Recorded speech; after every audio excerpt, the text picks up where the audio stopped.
O tema dessa mensagem é Deus descansou. Descanso de Deus aí dos versículos 1 a 3. Já comecei a falar sobre isso na semana passada. Hoje falo sobre isso de novo. E na semana que vem de novo. E aí nós vamos descansar dessa passagem e avançar. Desculpa o trocadilho aí, foi péssimo. Mas eu não resisto, acontece às vezes. Gênesis 2, acompanha a leitura por gentileza. A Bíblia diz assim: Assim, pois, foram acabados os céus e a terra e todo o seu exército. E havendo Deus terminado no dia 7º a sua obra que fizera, descansou nesse dia de toda a sua obra que tinha feito. E abençoou Deus o dia 7º e o santificou, porque nele descansou de toda a obra que como Criador fizera. Quero te convidar agora para a gente ouvir com atenção e com fé a palavra do Senhor. Bom, já comentei com os irmãos, e esse aqui é o último dia dos 7 dias da criação, que isso aqui é como se fosse o clímax da narrativa, é o ponto alto da passagem. Esse texto é um texto singular, tem muitas evidências disso que eu só quero comentar de novo, porque tem muita gente que não ouviu na semana passada. Todos os dias da criação começam com a fórmula, então disse Deus, mas esse aqui não. Todos os dias da criação terminam com o dia, houve tarde de manhã. Lembra? Houve tarde de manhã, o primeiro dia, e assim por diante. Mas esse também não. O que parece indicar que o dia 7º não tem fim. Quando foi que Adão caiu no pecado? No dia 7º. Depois a gente conversa sobre isso. Spoiler aqui, né? O 7º dia é o único dia que é abençoado. A gente já viu Deus abençoar os animais, já viu Deus abençoar o ser humano, mas é a única vez que Deus abençoa uma porção de tempo. É aqui. Então, certamente, é uma passagem singular. A menção do 7º dia é repetida 3 vezes na passagem. É uma ênfase com uma razão. E o 7º dia não tem par. Claro, 7 é ímpar. Eu sei que você está pensando isso. Mas espera. Que todos os outros dias da criação, eles têm um dia equivalente. No dia 1, Deus cria a luz. No dia 4, Deus cria os luzeiros. No dia 2, Deus faz separação entre águas e águas. E faz o firmamento. No dia 5, Deus cria os animais da água e as aves. No dia 3, Deus separa a água da terra seca. E no dia 6, Deus cria os animais e o ser humano. Então, esses dias todos têm um par, mas o dia 7º é único, que é o dia singular. Tem alguns motivos para isso, foi isso que eu preguei na semana passada, dessa vez eu só relembro. Um deles, esse dia é singular porque mostra como o nosso Deus é o único Deus. Como assim? Esse texto é um texto triunfante, é um texto de vitória. Gênesis está contradizendo, de forma deliberada, os mitos dos povos antigos. E está mostrando como aqueles que na imaginação dos outros povos eram deuses, para o Deus de Israel são apenas criaturas que nem têm personificação e que obedecem a Deus os seus comandos e as suas ordens. É o caso do sol, é o caso dos animais marinhos, assim por diante. Semana passada eu falei sobre isso. Então isso mostra como que Deus é vitorioso, como que Deus não tem inimigos, como que não existe, não tem ninguém que é páreo para Deus. E o povo que está recebendo essa palavra é um povo que está às margens do Rio Jordão, esperando para atravessar para a terra prometida, que eles deverão conquistar através de guerras. Evidentemente, um povo que era um bando de escravos e agora vai ter que guerrear. E diante deles tem nações fortificadas, tem exércitos fortes, tem armas tecnológicas para o seu tempo. Como esse povo poderia vencer? Poderia vencer na força do seu Deus. E essa é a grande verdade que nós também precisamos carregar na nossa vida. Como nós venceremos os grandes desafios que estão diante de nós? Da mesma forma. Na força do nosso Deus, porque ninguém é páreo para Ele. A gente se enxerga pequeno, mas Deus é grande, é único e não tem inimigos. A segunda verdade, falei semana passada, irmãos, é só uma recapitulação. É que isso aqui é como se fosse uma festa de inauguração da habitação de Deus entre os homens. Falei para os irmãos que quando a Bíblia fala de céus e terra, é uma forma de falar da criação como um santuário de Deus, onde Deus habita no meio das suas criaturas. Então a habitação de Deus com os homens está pronta. E isso aqui é como se fosse uma festa de inauguração. Então, quando a Bíblia nos fala a respeito do 7º dia, é como se Deus estivesse convidando a criação para uma festa. Eu fiz um grande templo, que é o universo. E eu estou convidando vocês para habitarem na minha presença. Aqui, em Gênesis capítulo 2, nós temos então, finalmente, esse convite de Deus, concluindo a sua habitação e convidando a sua criatura para habitar com Ele. Porque os céus e a terra é a habitação de Deus entre os homens. Irmãos, Apocalipse termina exatamente assim, já falei disso para vocês. A Bíblia termina assim. Eis aí o tabernáculo de Deus e os homens, porque Deus mesmo habitará com eles. Cumpre-se lá aquilo que Deus intentava desde Gênesis capítulo 2. Então está aqui a grande bênção. Se você é crente em Cristo Jesus, isso significa que Deus habita no meio do seu povo, porque esse sempre foi o propósito de Deus. Eu sei que talvez você não esteja sentindo nenhum arrepio agora, mas eu posso dizer com convicção que Deus habita no meio de nós. Quando nós estávamos aqui louvando e lendo a palavra e fazendo as nossas orações e tendo comunhão uns com os outros e agora ouvindo a profecia, a pregação, não tenha dúvidas disso. Cumpre-se de forma profética aquilo que um dia vai acontecer de forma definitiva. Deus habitando no meio do seu povo. Por isso, eu comentei com os irmãos já, não vou falar de novo, mas é só uma recapitulação. O tabernáculo tinha essa mesma ideia, por isso que a confecção do tabernáculo segue a mesma lógica da criação. O templo de Salomão tem a mesma ideia. A igreja hoje tem a mesma ideia, e é isso que vai se cumprir na eternidade. O que é o inferno? Nada mais, nada menos do que a pessoa ser banida da presença e da habitação de Deus. 3. Isso mostra que Deus é um trabalhador soberano, poderoso e bem-sucedido. Veja, Deus trabalha. O uso dessa expressão, que a Bíblia fala sobre, aparece a palavra obra, se eu não estou enganado, 3 vezes aqui. E o uso dessa expressão deve dignificar a nossa visão sobre o trabalho. Trabalho é um ponto de contato entre nós e Deus, porque nós somos feitos à sua imagem. Então, isso também mostra outra coisa. Deus trabalhou, mas aquilo que Deus intentou fazer, Ele fez, Ele concluiu. Deus termina aquilo que começa. Então veja, agora você lembra, né? Quando o apóstolo Paulo dizia, aquele que começou em vós boa obra, há de completá-la. De onde ele tirou isso? Gênesis capítulo 2. Porque Deus termina aquilo que começa. Agora veja, você quer ser bem sucedido aí nos empreendimentos da sua vida? Vale a pena colocar Deus no começo. Porque se você colocar Deus no começo, Deus termina aquilo que começa. Agora, se você começar por conta própria, não há garantia de que você vai chegar até o final. Quer ficar firme na fé até o fim?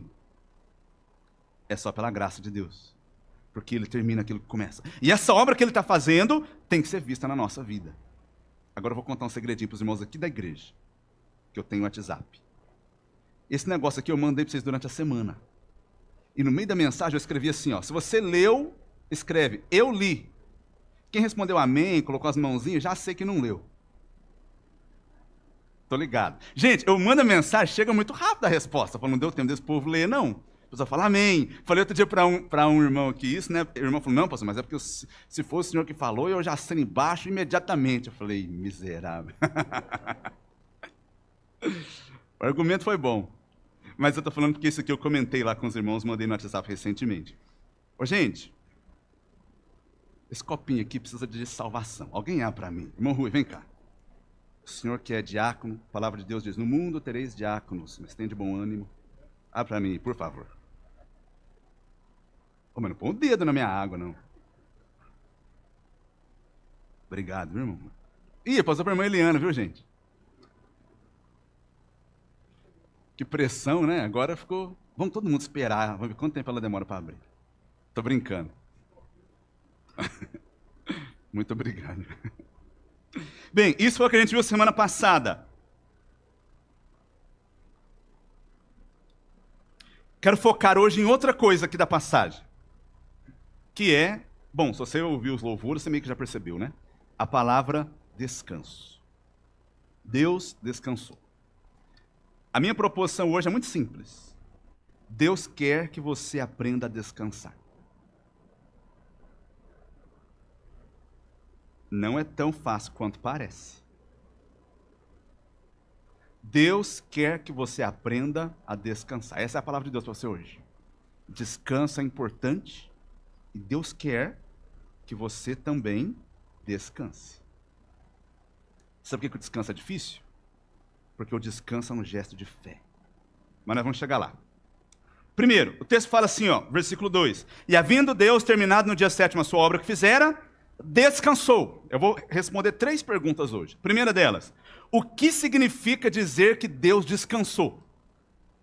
Vamos começar pelo que não significa.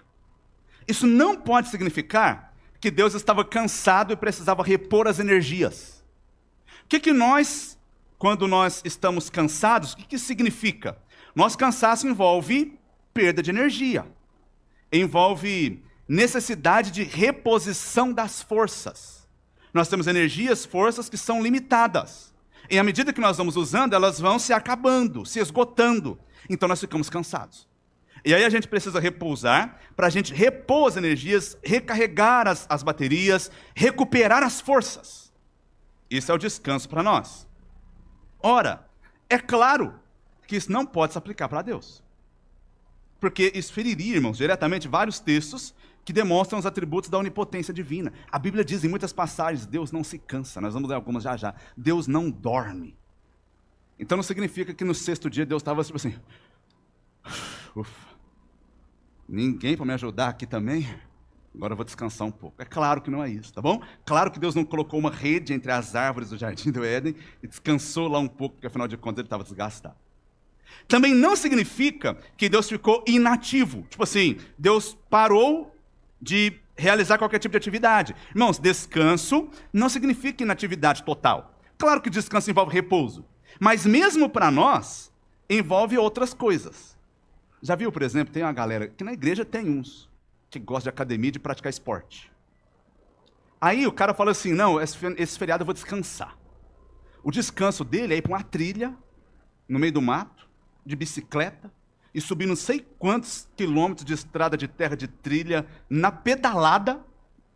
Aí depois ele volta todo cansado, exausto, suado, e fala, estava precisando descansar um pouco.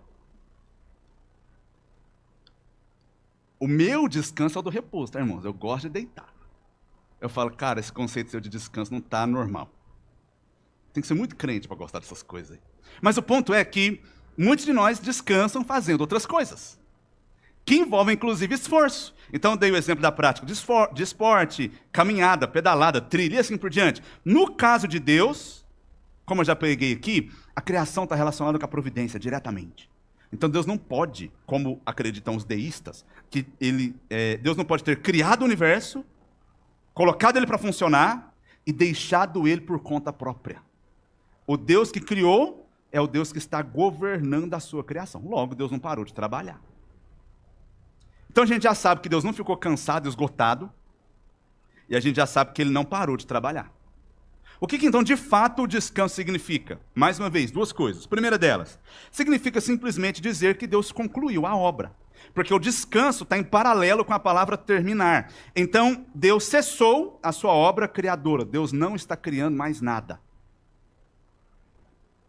O pessoal pergunta por aí, o pessoal que está na internet sabe disso. Será que existe vida em outros planetas? O povo não acredita em Deus, mas acredita em horóscopo. Acredita, se bem que tem uns crentes também, né? Acredita em horóscopo, acredita em ET, acredita em tanto de coisa. À luz da Bíblia, o que Deus criou está aqui. Deus não criou mais nada além disso. Deus cessou a sua obra criadora, pelo menos no que diz respeito ao mundo material, ao universo. Então, significa que Deus terminou a obra, e significa outra coisa, que essa é importante. Deus agora está desfrutando da obra que ele realizou. O que é descansar? É desfrutar do resultado do seu trabalho.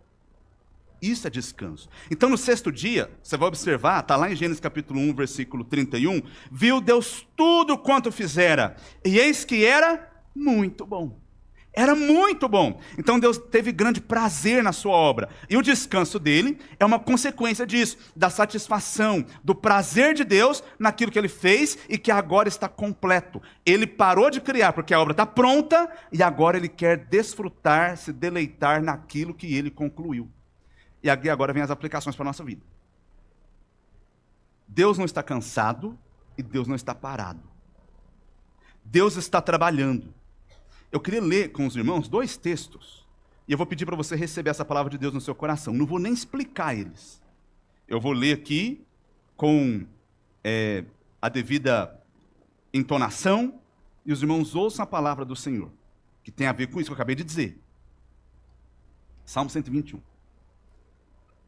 Eleva os olhos para os montes. De onde me virá o socorro? O meu socorro vem do Senhor, que fez os céus e a terra. Atenção, por favor. Eu falei que não ia pregar, mas não adianta, não consigo. Atenção, por favor, para o destaque. Ele pode buscar socorro no Senhor, porque o Senhor é o Criador. Fez os céus e a terra. Note a atividade criadora aqui. Beleza. Continuando. Ele não permitirá que os teus pés vacilem. Não dormitará aquele que te guarda. É certo que não dormita, nem dorme o guarda de Israel. Veja, o que ele está dizendo? Ele entendeu aquilo que a gente acabou de dizer. Deus não se cansou depois de fazer os céus e a terra. Porque é certo que não dormita e nem dorme o guarda de Israel. Deus não está dormindo, esperando a hora de acordar para poder fazer juízo na terra. Deus está governando a criação. O Senhor é quem te guarda. Continua o texto. O Senhor é a tua sombra à tua direita. De dia não te molestará o sol, e nem de noite a lua. O Senhor te guardará de todo o mal. Ele guardará a tua alma. O Senhor guardará a tua saída e a tua entrada, desde agora e para sempre. Eu quero ouvir um amém. Amém. Louvado seja Deus. Veja, porque Deus não dorme, nós podemos nos sentir seguros. O guarda de Israel não vai cochilar. Você entendeu? O Deus criador dos céus e da terra, ele mantém-se sempre acordado. É por isso que você pode ter certeza de que ele vai nos guardar, de que ele vai cuidar de nós, de que ele vai nos guiar, de que ele não vai se distrair, de que ele não vai precisar repor suas energias e nos deixar por conta própria por algum momento. Esse é o texto que você conhece bem. Isaías 40, 28 a 31. Não sabes, não ouviste que o Criador, note de novo, dos fins da terra, não se cansa e nem se fatiga. Não se pode esquadrinhar o seu entendimento. Ele faz forte ao cansado, ele multiplica as forças ao que não tem nenhum vigor. Os jovens se cansam e se fatigam. Quem é o jovem? Por que ele está falando do jovem? Porque o jovem, teoricamente, é aquele que tem mais força. Mas eles se cansam e se fatigam. E os moços de exaustos caem, mas os que esperam no Senhor renovam as suas forças. Sobem com asas como águias, correm e não se cansam, caminham e não se fatigam. A gente canta uma música baseada nesse texto aqui e os crentes ficam assim, nossa, que absurdo, música humanista. Então briga com Isaías, então. Te falar, viu?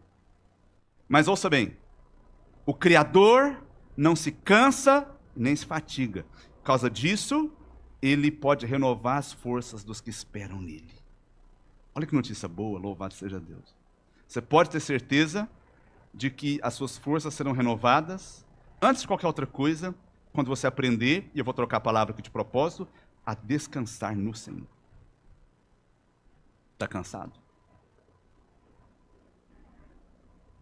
Tem um livro que Puxa, como é que é o nome do cara lá? É Byung-Chul Han, um coreano, escreveu um livro chamado assim, A Sociedade do Cansaço. Nossa, eu recomendo demais a leitura. Não é um livro cristão, tá? Sociedade do Cansaço. Que livro bom. Que ele fala que... Bom, depois eu falo mais sobre isso, mas ele fala que nós estamos vivendo num mundo que é otimista demais. Acredita muito na produtividade. É como se a gente estivesse vivendo um excesso de positividade, diz ele. Esse é o mal do nosso tempo. E a consequência é que está todo mundo cansado na nossa geração. Onde que a gente encontra renovação das forças? Esperando no Senhor. Então, a primeira pergunta foi, o que significa dizer que Deus descansou? Significa dizer que ele cessou a obra criadora e que ele agora está desfrutando dela. Essa é a primeira coisa. Segunda pergunta, esse descanso de Deus aqui, o que ele significou para o povo de Israel que recebeu a palavra? Quero lembrar os irmãos que Gênesis, Êxodo, Levítico, Números e Deuteronômio, lembra? Os 5 primeiros livros da Bíblia, o Pentateuco, ou a Torá, como eles chamavam, né? Porque a gente chama de lei de Moisés, mas Torá significa instrução, sabia disso? É uma instrução de como a gente deve viver. Então, aquelas pessoas que receberam isso, são as pessoas que saíram da escravidão no Egito e estão caminhando para a Terra Prometida. Eles receberam essa palavra, então, no deserto, a caminho da terra. O que eles entenderam a respeito da palavra descanso? Gente, para eles, descanso significa salvação. Entrar no descanso de Deus significa ser salvo. E essa é uma lógica que acompanha a Bíblia toda. O descanso para eles é a entrada na terra prometida. E eu vou provar isso para vocês na Bíblia. O cumprimento da promessa que Deus havia feito quando ele entrou em aliança com Abraão, com Isaac, com Jacó, os patriarcas, muitos anos antes, pelo menos 400 anos antes.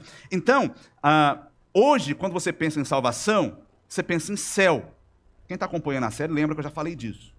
Mas o povo de Israel, quando pensava em salvação, não pensava em céu, pensava em terra. Por isso que a gente fala da terra prometida.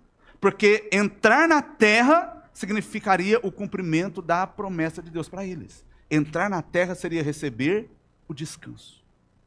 Então veja, vou ler uma passagem. Deuteronômio 12, 9 e 10. Olha como é que eles interpretam isso. Porque até agora, vocês não entraram no descanso e na herança que o Senhor vosso Deus vos dá. Agora o verso 10. Mas passareis o Jordão e habitareis na terra que vos fará herdar o Senhor vosso Deus. Então ele vos dará descanso. Então atenção, você percebeu? Entrar na terra e habitar nela significa ter descanso. Descanso é uma metáfora para a salvação.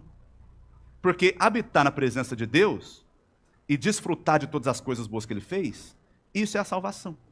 Se você não percebeu na Bíblia ainda, eu vou tentar te mostrar uma coisa. Quando Adão e Eva caíram no pecado, a primeira coisa que aconteceu com eles é que eles foram expulsos do Éden. O que era o Éden? Era o lugar onde Deus habitava com os seres humanos. O que acontece então desde que o ser humano foi expulso do Éden? Ele quer voltar. Então, a salvação aqui, ela evidentemente tem a ver com o futuro, mas ela é de certa forma uma espécie de saudade do passado. É por isso que você cantou hoje, você nem percebeu. Aliás, você percebeu, né? Mas você cantou hoje a música Saudade. Porque todos nós temos uma espécie de saudade do Éden que a gente não habitou. Mas parece que a gente sabe que aquele é de fato o nosso lugar. Então, o descanso de Deus significa habitar no Éden. Habitar na presença de Deus e desfrutar daquilo que Ele fez. O que é o Apocalipse? É a humanidade voltando para o Éden. Você pode perceber, inclusive, que tem o rio, tem a árvore da vida, tudo mais, igualzinho. Bom, Hebreus capítulo 4, versos 9 a 11. Portanto, resta um repouso para o povo de Deus, porque aquele que entrou no descanso de Deus, ele está falando de Jesus. Jesus ascendeu aos céus e entrou no descanso de Deus. Também ele mesmo descansou das suas obras, como Deus das suas. Olha aqui uma prova de que Jesus é Deus. Jesus realiza as mesmas obras, e inclusive ele descansa da mesma forma. O texto faz um paralelo. Deus descansou das suas obras, Jesus descansou das suas obras. Esforcemo-nos, pois, por entrar naquele descanso, a fim de que ninguém caia segundo o mesmo exemplo de desobediência. Então, a gente precisa olhar para o descanso que nos foi prometido, que Jesus já entrou, e continuar a nossa jornada perseverando na fé, para que a gente entre também. É o que diz o autor de Hebreus. Se esforcem, mantenham-se perseverantes na fé, para que esse descanso do Cristo seja também o descanso daqueles que estão nele, porque nele confiam. Irmãos, novidade aqui que eu vou contar. A vida é dura. Toda pregação eu falo isso para meus jovens, coitado deles. A vida desses jovens aqui é muito boa, de alguns. Jovens, amo vocês, tá? E aí toda pregação tem que lembrar eles, a vida é dura. A maioria de nós já descobriu isso. E o ponto é que, como eu disse, todos vão em busca de algum tipo de descanso. Porque apesar da vida ser dura, desde que a gente nasceu, a gente sabe de alguma forma que não deveria ser assim. A gente sabe. De alguma maneira a gente sabe que as coisas não deveriam ser como são. É como se nós tivéssemos saudades do sétimo dia. Como se a gente tivesse uma fome dentro de nós, um apetite dentro de nós, uma inquietação dentro de nós.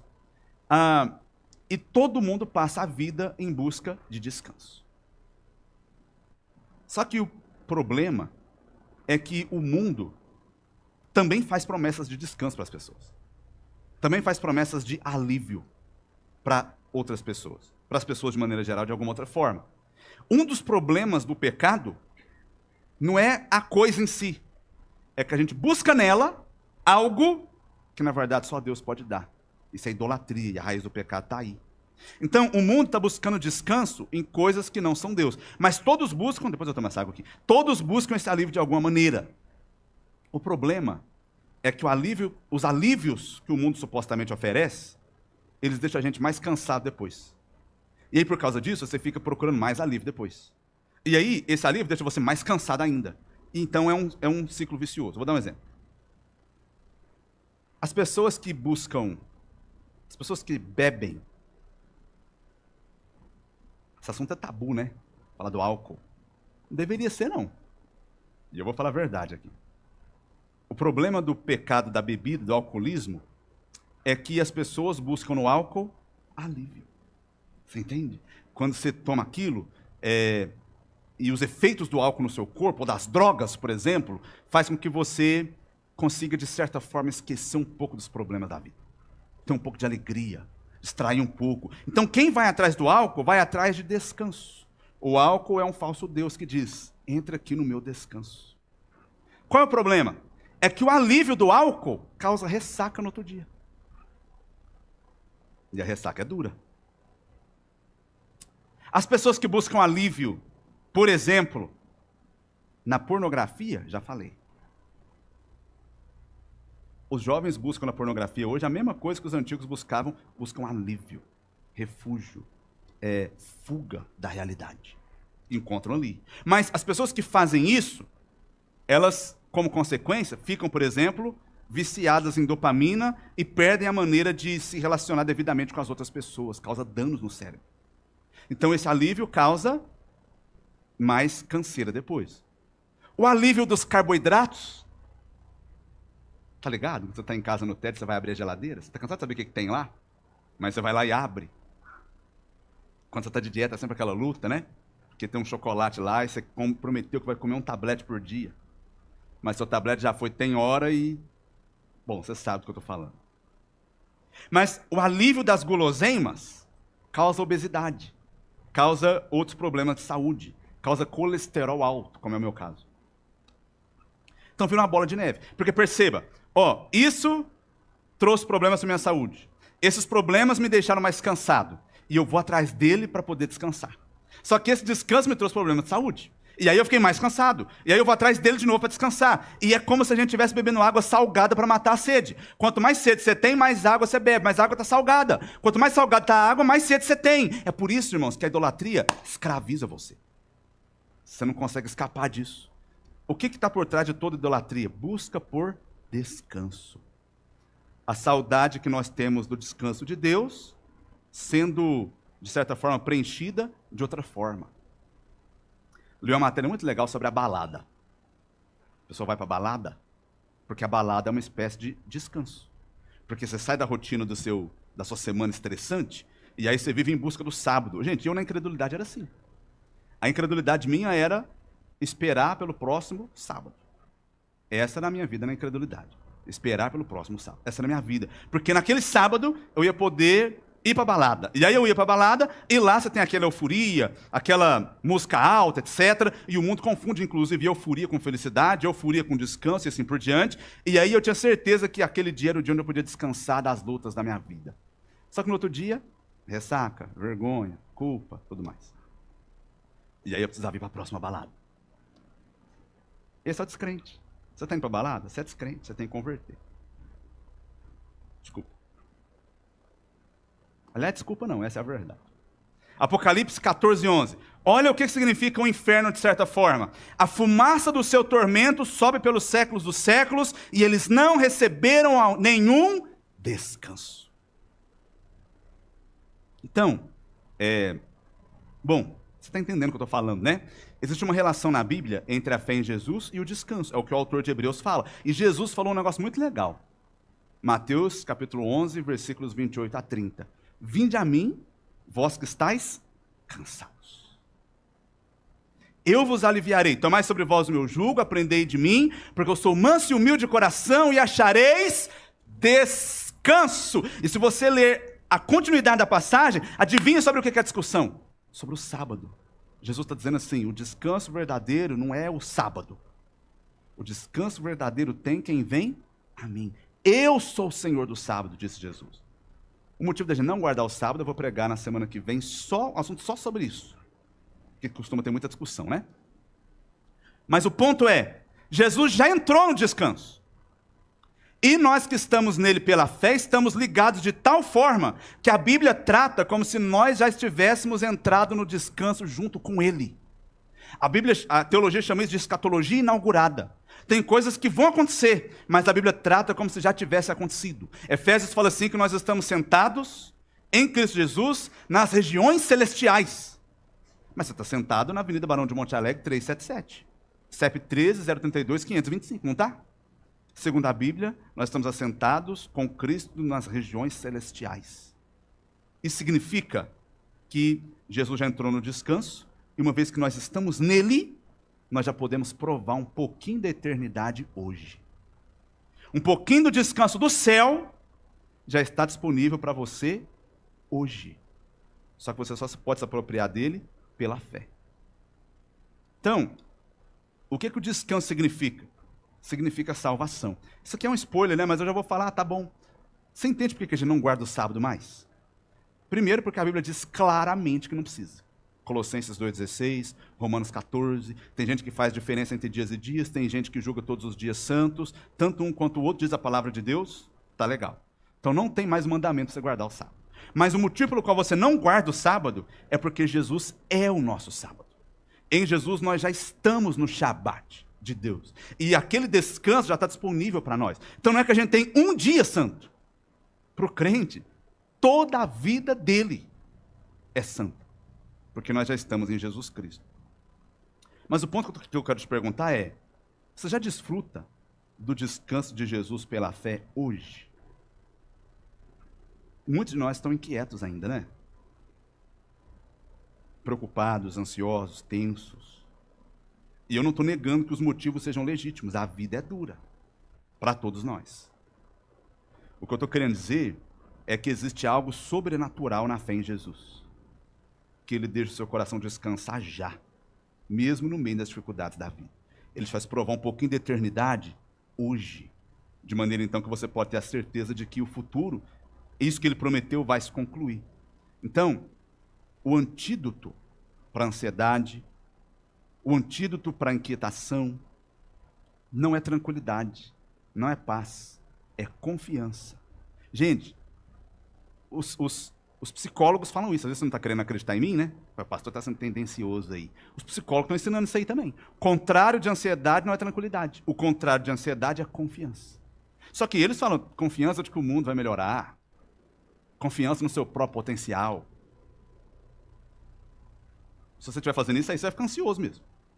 Agora, se você confia na pessoa certa, então você pode descansar. Jesus falou assim, não andeis ansiosos pelo que vocês vão comer, pelo que vocês vão beber, pelo que vocês vão vestir, porque a vida de vocês é valiosa, mais valiosa do que os lírios do campo, mais valiosa do que as aves dos céus. Se Deus alimenta as aves dos céus e veste os lírios do campo, quanto mais a vida de vocês. Então, basta cada dia o seu próprio mal. É difícil descansar, gente, porque descansar você só consegue se você crer. Então, às vezes, a raiz da nossa ansiedade é a incredulidade. E a gente precisa colocar nosso coração no lugar. Terceiro, o que o descanso de Deus deve significar para nós hoje? Último ponto, gente. Além da esperança da salvação, da esperança da consumação dos novos céus e nova terra no futuro, claro que tem outro significado importante para nós hoje. Deus quer que você descanse e desfrute do seu trabalho. Então veja, como eu disse, o descanso é um ato de fé. O descanso reflete a nossa esperança maior no Senhor, só que não só para a consumação da redenção no futuro, também para o sustento da criação hoje. Eu creio que Deus vai restaurar todas as coisas amanhã, mas eu creio que Ele está governando a minha vida hoje. Então, a gente tem dificuldade de descansar, porque na nossa cabeça, tudo depende de nós. E parece responsabilidade, mas é incredulidade. Então, no mundo de hoje, estou caminhando para o final, tá? A gente é adorador do trabalho e é escravo da produtividade. Você já ouviu essa palavra produtividade? Outro dia eu estava dando estudo bíblico para o... Nossa, como é que é o nome do menino? Do Guilherme, namorado da Júlia Revelin. Guilherme Vieira. Aí eu estava contando para ele que eu estava orando um dia antes de dormir, e a minha oração era assim: Senhor, abençoa que eu posso ter uma noite de descanso, assim, muito produtiva, muito proveitosa, tal. E aí eu parei comigo mesmo e pensei assim, descanso produtivo? A hora de dormir é a hora de parar de produzir. É justamente meu descanso não seja produtivo, não quero pensar em nada, não quero acordar no meio da noite. Se eu puder nem sonhar, melhor. Até porque a cada sonho que eu tenho, vou te falar. Então, disseram para nós isso. Nosso valor está naquilo que a gente produz e naquilo que a gente entrega.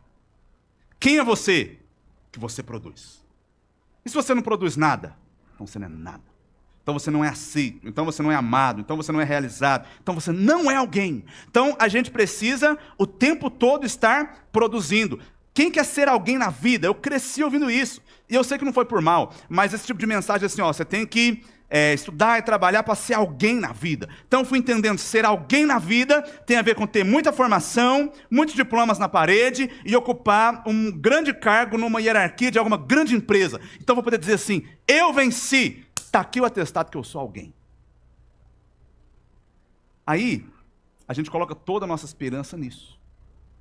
Eu vou ser realizado, eu vou ser amado, eu vou ser aceito, eu vou ser importante, eu vou ser admirado, e eu vou ter então segurança, conforto, estabilidade emocional, felicidade. Quando?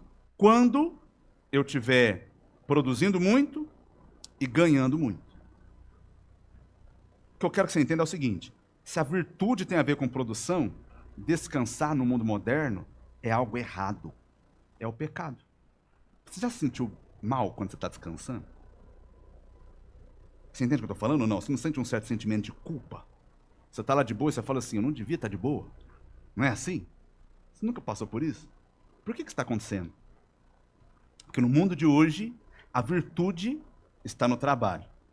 Então você tem que produzir o tempo todo. Só que nesse mundo, ninguém pode parar. E qual é a consequência? O cansaço vem. Está todo mundo cansado. Está cansado? Está dormindo? Deixa eu ver. Deixa eu ver. Não tem ninguém, parece. Então, a nossa sociedade inteira está fundada nisso, nessa adoração do trabalho. Irmãos, isso é idolatria. Nós colocamos no trabalho, que é algo bom, uma expectativa que, na verdade, só pode ser atendida por Deus em Cristo Jesus ao nos dar descanso. E se você não encontrou esse descanso em Jesus, também não encontrará no seu trabalho, por melhor, mais bem-sucedido que você seja lá. E ouça, eu quero que você seja bem-sucedido lá. Eu não quero que você espere dele aquilo que, na verdade, só Deus pode dar. Esse é o problema. Então, se você não consegue descansar, se você não consegue parar, se você se sente culpado na hora do descanso, você precisa se perguntar quem é o seu Deus. Porque talvez você esteja adorando um ídolo e ele escravizou você. Deus quer que você descanse. Se você tiver a oportunidade hoje, olha o tempinho, gente. Esse tempinho, você já entende onde eu vou chegar. Depois do almoço, esse tempinho é propício. Se você pode, descanse. Irmãos, outro dia eu preguei aqui, é verdade isso, que a vida espiritual, a gente tem mania de achar que a vida espiritual tem que ser a vida espontânea. Assim, o que é espiritual é aquilo que acontece assim, de forma espontânea, ao léu. Mas não é assim. Eu vou te contar um segredo. Se você quer ter tempo de qualidade com seu marido, com sua esposa, você tem que organizar e programar. Senão a vida vai te engolir e você não vai conseguir. Se você quer ter um tempo de qualidade com seus filhos, você vai ter que se programar. Se você quiser ler a Bíblia e fazer um devocional, você vai ter que se programar para isso. E se você quiser descansar, você vai ter que se organizar para isso. Você entendeu o que eu disse? Você vai ter que se organizar para isso. Lembra do povo de Israel no deserto? Eles colhiam maná todos os dias. E por ordem de Deus, no 6º dia, eles colhiam a porção dobrada. Por quê? Porque no sábado eles iam descansar. Então, para você descansar, você vai ter que se organizar. Não sei exatamente como é que você vai fazer, mas é necessário que você faça isso, porque Deus quer que você descanse. E se você não está descansando, talvez você precise crer na providência de Deus e no fato de que Ele, de fato, cuida de nós, que a nossa vida é valiosa para Ele. Vou terminar com um texto de um canônico, né? Um pastor chamado John Piper, muito conhecido de muitos irmãos aí. O John Piper falou a respeito do sono. E o sono é um negócio muito legal, né? Porque Deus não dorme. Por que Deus fez a gente para dormir? Aliás, já ouviu aquele ditado? Comum nos nossos dias. Trabalhe enquanto eles dormem. É isso mesmo, pode dormir também hoje em dia, mas não. Tem que trabalhar enquanto o povo está dormindo. Amanhã você vai ter o que eles não têm. Crise de ansiedade, síndrome do pânico, depressão, mau humor. É isso que você vai ter. É isso que você vai ter. Leia o John Piper, abre aspas. Por que Deus imaginou o sono? Essa é a conclusão. Porque Deus nunca dorme. Então ele teve a ideia do nada. Deus criou o sono pensando não nele, mas nas suas criaturas terrenas. Mas por quê? O Salmo 127, 2 diz: inútil vos será levantar de madrugada, dormir tarde, comer o pão que penosamente granjeastes. Aos seus amados ele o dá enquanto dorme. Salmo 127. De acordo com esse texto, o sono é um dom de amor. Um dom que é frequentemente desprezado nos nossos dias pelo trabalho ansioso. Um sono tranquilo é o oposto da ansiedade. Deus não quer que seus filhos sejam ansiosos, mas que confiem nele. Portanto, Deus criou o sono como um lembrete contínuo de que não deveríamos ficar ansiosos, mas descansar nele. O sono é um lembrete diário da parte de Deus que não somos Deus. Deus não dorme. É certo que não dormita nem dorme o guarda de Israel. Salmo 121, 4, a gente leu. Mas Israel vai dormir, a igreja vai dormir, nós vamos dormir. Porque nós não somos Deus. Uma vez ao dia, Deus nos envia para a cama como pacientes com uma doença. A doença é a tendência crônica de pensar que nós estamos no controle de tudo e que o nosso trabalho é indispensável, insubstituível. E para nos curar dessa doença, uma vez por dia, Deus nos transforma em sacos indefesos de areia e nos manda dormir. Quão humilhante para o executivo corporativo, para o homem autossuficiente, ter que entregar todo o controle e ficar tão mole quanto um lactante todo dia. O sono, estou terminando, é uma parábola que Deus é Deus. E nós somos meros homens. Deus cuida do mundo numa boa, enquanto metade do hemisfério está dormindo. O sono é como um disco quebrado que toca a mesma mensagem todos os dias. Você não é soberano. Você não é soberano. Você não é soberano. Então não deixe que a lição se perca em você. Deus quer que você confie nele, como o grande trabalhador, o grande guarda, que nunca se cansa e nunca dorme. Ele não fica impressionado com as nossas noites acordados, nem quando a gente madruga de manhã, mas ele se deleita com a confiança tranquila daquele que lança sobre ele toda a sua ansiedade e vai descansar. O texto fala por si só, né? Então, qual é o grande desafio de hoje? É que você aprenda a descansar. Deus quer que você faça isso. Mas para você descansar, você vai ter que crer. Que Ele não se cansa, que Ele não dorme, que Ele governa a sua criação. Então, meus irmãos, minhas irmãs, por mais difícil que seja a sua vida, e ela é, você precisa descansar. Descanse no Senhor. Desfrute um pouco da paz da eternidade no seu coração hoje por causa do Espírito Santo que habita em você. E tenha certeza de que Deus não dorme. E por isso, você pode dormir.